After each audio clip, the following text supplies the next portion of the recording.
न्याय कहानी से जुड़े सभी श्रोताओं को शिखा का नमस्कार।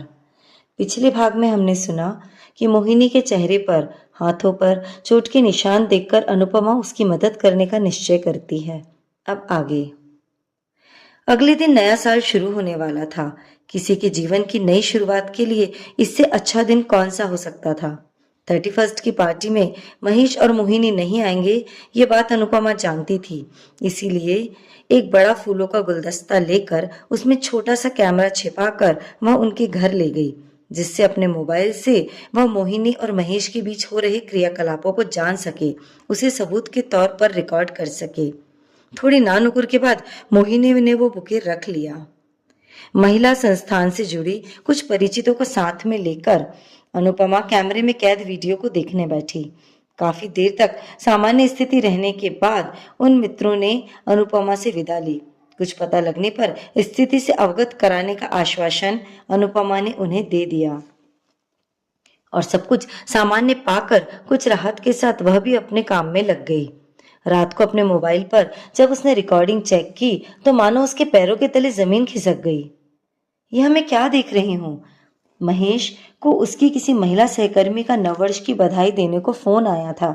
इस बात से नाराज मोहिनी अपने पति को बर्तन पटकते हुए धमका रही थी कि यदि उसने ऐसे किसी भी महिला से फ्रेंडली होकर बात की तो वह उस पर झूठा दहेज प्रताड़ना का केस कर देगी।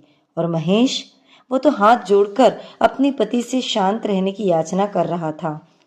गौर से मोहिनी को देखा तो हाथ पर पट्टी नहीं थी और ना ही कोई चोट के निशान थे। चेहरे पर जो खरोच के निशान थे वो मोहिनी ने शक के चलते स्वयं को चोट पहुंचाई थी। पति पत्नी की बातचीत से समझ आया कि घरेलू हिंसा एवं मारपीट के केस की धमकी देकर मोहिनी अपने पति को बेबसी की जिंदगी जीने को मजबूर कर रही थी।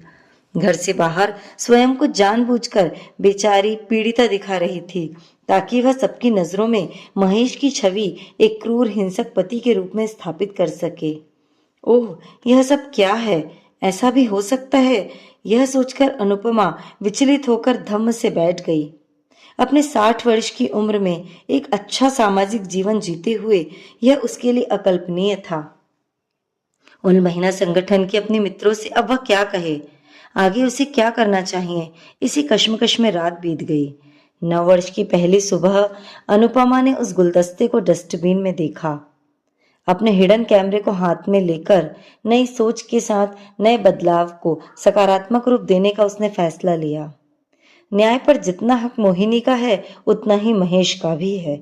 यह अधिकार और कानून का कैसा दुरुपयोग है?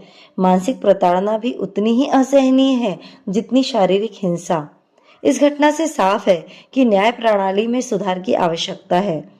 दहेज उत्पीड़न और फर्जी मामलों से जुड़े कानूनों में बदलाव किया जाना चाहिए ताकि निर्दोष लोगों की जिंदगी बर्बाद न हो।